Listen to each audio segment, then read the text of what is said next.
많은 임대인들이 임대료 증액 소송하면 법원은 주변 시세, 즉 감정평가 결과대로 임대인의 주장을 인정한다 이렇게 말하죠. 하지만 실제 법원은 그렇게 단순하지 않습니다. 오늘은 임대료 증액 소송에서 감정평가 결과가 얼마나 반영되는가, 이 문제를 법원 판례 중심으로 살펴보겠습니다. 법원은 임대료 증액 소송에서 적정 차임을 산정할 때 감정평가를 주요 판단 근거로 활용합니다.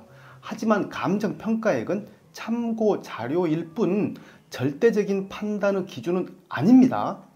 법원은 감정 결과 외에도 인근 시세, 경제 상황, 계약 경위 등을 모두 종합해 판단합니다.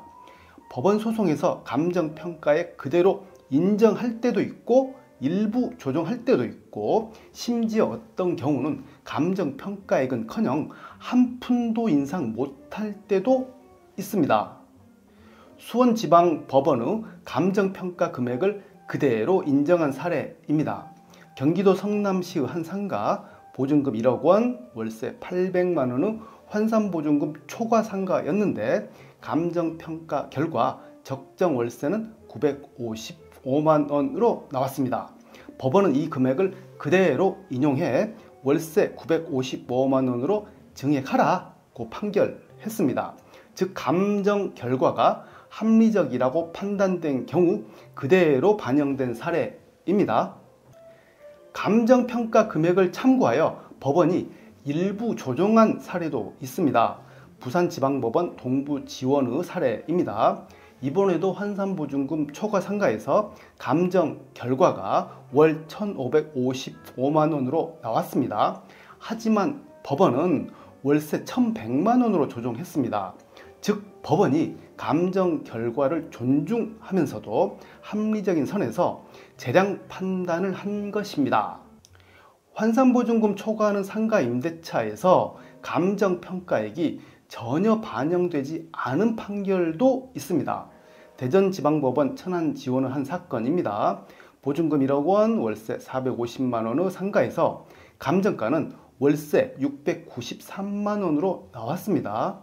월세 대비 감정가가 154%에 이르지만 법원은 기존 월세 450만 원만 지급하면 된다 라고 판시하였습니다.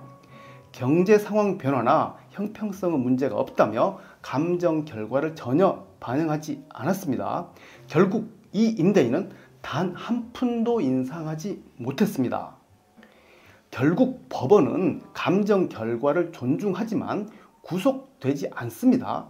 감정액이 과다하거나 주변 시세나 계약 경위에 비해 불합리하다고 판단되면 법원은 자유롭게 조정합니다.